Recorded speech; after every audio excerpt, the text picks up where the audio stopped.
যান স্বাস্থ্য ভবন, যান স্বাস্থ্য ভবন, যান স্বাস্থ্য ভবন, যান। অবৈধ শান্তিপূর্ণ আন্দোলন, 5 জন দেখা করতে চাইছিলাম স্বাস্থ্য ভবনে, দিল না, টেনে হিচড়ে গাড়িতে তুললো। ইউনূস হুঁশিয়ার। শুভেন্দু অধিকারীর নামটা শুনলেই মনে হয় একজন ভণ্ড বদমাইশ। তার কথাবার্তা শুনলে মনে হয় একজন গাঁজাখোর ব্যক্তি সব সময় নেশার ঘরে ভুল বকে। এই শুভেন্দু অধিকারীর মতো একটা লোকের জন্যই দুই দেশের বন্ধুত্ব আজ ধ্বংসের পথে। বাংলাদেশের নাম শুনলেই এদের গা ঝরে, মাথায় পাগলামি চেপে বসে। পিপিলিকার পাখা গজায় মুজিবার তরে। বাংলাদেশে এই নাবালক অর্বাচীনগুলো গোটা 5-7 দ্রোণ পাঠিয়ে দিলেই ওদের কাজ শেষ হয়ে যাবে।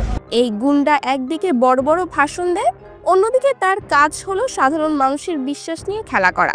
তার পেছনের দিকগুলো দেখলে আপনার মাথা ঘুরে যাবে। যখনই বিতর্ক বাড়ে তখনই শুভেন্দু শুরু করে নাটক। কথায় বলে, কুত্তার লেজ যতই সোজা করার চেষ্টা করি তা কখনো সোজা হবে না। শুভেন্দু অধিকারীর ক্ষেত্রেও ঠিক তাই। বাংলাদেশ বাংলাদেশ করে এতদিন অনেক মিথ্যা অপপ্রচার চালিয়েছে। তার মতো একটা ছোট লোক রাজনীতিবিদ যখন মিথ্যা আর গুজব ছড়িয়ে নিজের ক্ষমতা টিকিয়ে রাখতে চায়, তখন তার পরিণাম যে কি হয় সেটাই এবার সবাই দেখলো। কিছু উদ্ভট বক্তব্য, কিছু হাস্যকর দোষারোপ আর কিছু গাঁজাখুরি কাণ্ড। তার সাম্প্রতিক এক বক্তব্য শুনলেই বুঝবেন, যা তা বলে মানুষের মনোযোগ কাটতে চায় এই বদমাইশ লম্পট গাঁজাখোর শুভেন্দু। শুভেন্দু অধিকারী দুদিন বাদে বলবে 2026-এ আমরা ক্ষমতায় আসলে সবাইকে চাঁদে ঘোরাতে নিয়ে যাব। পাগল, আস্তবদ্ধ পাগল। ওর কথার কোনো ভ্যালু নেই। আমি তো বলছি ওকে ইলেকট্রিক শক দিই। তার ভণ্ডামির আরেকটি উদাহরণ হলো নিজের ক্ষমতা ধরে রাখতে দল বদলানোর খেলা। যে দলের সুবিধা বেশি সেখানেই চলে যায়। নিজের স্বার্থের জন্য মানুষের বিশ্বাসকে জানোয়ারের মতো ব্যবহার করে, এটাই তার আসল রূপ।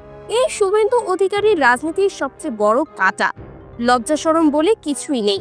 নিজের পকেট ভরানোর জন্য, বিজেপির দালালি করার জন্য দুই দেশের বন্ধুত্ব নষ্ট করছে এই বিজেপির পোষা কুত্তা।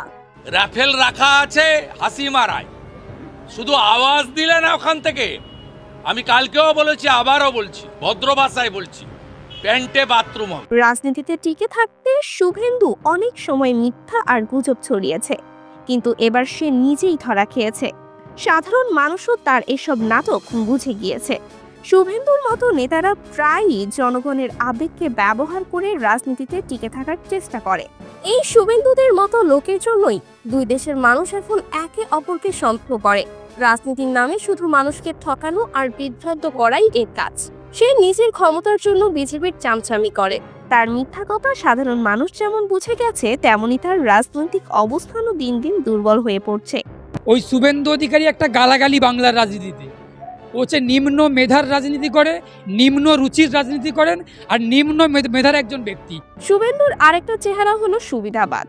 যেই দলের সুবিধা পায় সেখানেই চলে যায়। মানুষের বিশ্বাস নিয়ে খেলাই তার আসল কাজ। তার কথাগুলো শুনলেই বোঝা যায় সে নিজের রাজনীতির জন্য যে কোনো সীমা পার করতে পারে। মৌলবাদের বাচ্চা, পাকিস্তানের নাতিরা এখানে। এটা কি একজন দায়িত্ববান নেতার কথা হতে পারে? তার ভণ্ডামি এখানেই থেমে থাকে না। একসময় সে মমতা বন্দ্যোপাধ্যায়ের সবচেয়ে কাছের ব্যক্তি ছিল, আর এখন সে বিজেপির সবচেয়ে বড় চামচা। নিজের ক্ষমতা আর লোভের জন্য সে তৃণমূলের আদর্শ ও মানুষের বিশ্বাসকে বিক্রি করে দিয়েছিল। শুভেন্দুর মতো লোকেরা রাজনীতিতে আসে শুধু নিজের পকেট ভরানোর জন্য। শুভেন্দুর মতো রাজনৈতিক চরিত্র সমাজের জন্য একটা ক্যান্সার। এই ধরনের লোকেদের রাজনীতি থেকে দূরে রাখাই ভালো।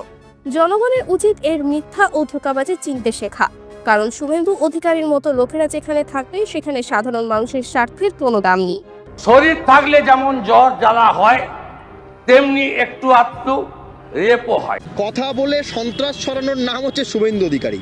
ভাষা প্রয়োগ করে সন্ত্রাস ছড়ানোর নাম শুভেন্দু অধিকারী। 24 ঘন্টার মধ্যে শুভেন্দুকে কোমরে দড়ি পরিয়ে চুলের মুঠি ধরে টানতে টানতে পুলিশ ওকে জেলের ভেতরে ঢোকাবে। এই কথাটা আমি বলে দিলাম, মিলিয়ে নেবেন, সেভ করে রাখবেন। এমন একজন নেতা যে নিজের দেশ আর প্রতিবেশী দেশের সম্পর্ক নিয়েও মশকরা করে।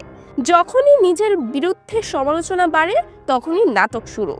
বন্ধুরা, শুভেন্দু অধিকারীর আসল চেহারা আজ ফাঁস হলো। যারা তাকে সমর্থন করেন তাদের বলছি, চোখ খুলুন।